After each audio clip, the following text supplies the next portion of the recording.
खुशीर विषय मु प्रथमे तो साधुवाद देवी जेते आमर छात्र छात्री उत्तीर्ण होती मैट्रिक परीक्षा गजपति जिले में आपण मैंने समस्ते जानते गजपति जिला हूँ आकांक्षी जिला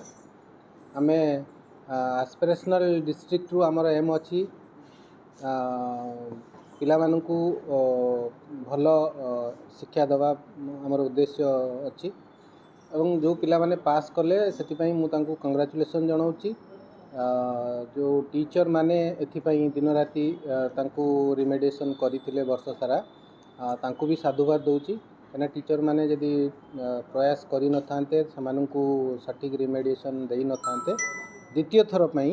गजपति जिला स्टेट रे भल परफॉर्मेंस करिछि 99.31% रिजल्ट हेछि। तो एटा गोटे खुशीर विषय पिला माने सब पास करि गले जो पिला माने रही गले 55 जन पिला आम देखू तांको केमती रिमेडिएशन करिकि सेमाने नेक्स्ट मैट्रिक परीक्षा दे परिबे। आम 15 जन पिला A1 पाइथिले A to B अधिका पिला पाइथिले किंतु एथर आमर किंतु जो प्रयास थिला रिमेडिएशन प्रोग्राम थिला प्रयास फॉर सुपर 30 प्रोग्राम जोटा पूरा डिस्ट्रिक्ट एडमिनिस्ट्रेशन तरफ इनिशिएट करा जाइथिला एवं आमे सेथिरे समस्ते पूरा टीचर कम्युनिटी लगी जे पिला मानकु केमती भल रिमेडिएशन करा जिवो। तो से प्रोग्राम आमर से आमर उद्देश्य जदियो A1 पाइबा पई नथिला आमे चाहूतलु किछि पिला A1 पाइले आमे जेतिकी खुशी न होबा यदि बहुत पिला को जो माने लो अचीवर अछंती लेवल ले तांको आमे आइडेंटिफाई करितलु गुडा मॉक टेस्ट भी करैतलु वर्ष सारा क्लासरूम रो जो टीचिंग लर्निंग प्रोसेस अच्छी ताकू टिके NEP 2020 लाइट रे जो मेथोडोलॉजी अप्रोचेस रेकमेंड करिसंती NEP 2020 अनुसार आम पढ़े जमीक गुड़ा कॉन्सेप्ट मैपिंग थिला मेंटरिंग करितलु सेमिनार मोड रे पाठ पढ़ा जाउथला एवं ता सहित मॉक टेस्ट भी करा जाउथला। आ हॉस्टल जो पिला माने रहउथले रेसिडेंशियल हॉस्टल तांको भी मेंटरिंग माध्यम रे पिला टीचर्स माने तांको गाइड करूथले वर्ष सारा लेखापढ़ा भी से करूथले जाफल कि से भल रिजल्ट कले। आगामी वर्ष में रिजल्ट आसे जो प्रोसेस कंटिन्यू करेंगे। हाँ प्रोसेस चलो आम 9th रु आउ टिके फोकस करूँ जदि 9th रु पिला मानकु फोकस करा जाए तो निश्चय से माने तांको भितर जो डाउट्स थिबो बा क्लारिटी रे हो किछि हार्ड स्पॉट थिबो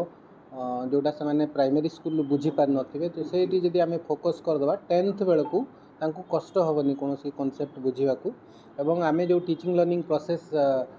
रे पाठ पढ़ाऊले टीचर माने ताकू भी आम आउटे चेंज करूँ एवं AI एनेबल्ड करके आम क्लासरूम रे पढ़ाई पार आहरी क्लारिटी आसो पाठ पढ़ारे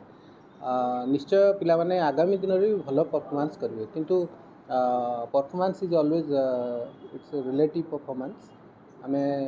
कहार परफॉर्मेंस पूरा एब्सोल्यूट रिजल्ट भल हम बोली आम कहीपर तेणु यहाँ स्टूडेंटर कॉग्निटिव बिहेवियर उपर डिपेंड करमी ब्रेन स्टॉर्मिंग कराउचंती केमती ताकू परिवेश आमे जो देउचंती केते रिमेडिएशन कराउचंती ता कथा बुझी पारुचंती सेटा ऊपर डिपेंड करे। बापा मां को भी मु साधुवाद देवी जो माने कि सपोर्ट करचंती पूरा टीचर मानू को तांको पिलांकर सक्सेस में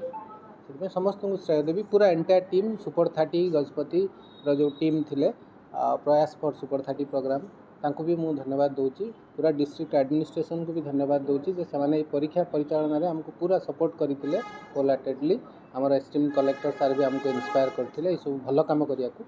तेणु यहाँ गोटे आमको एग्जाम्पल सृष्टि है आगू आगामी दिन में आम टीचर मैंने बहुत इंस्पायर्ड हे भल कम करेंगे हेल्दी कंपिटिशन भर हम।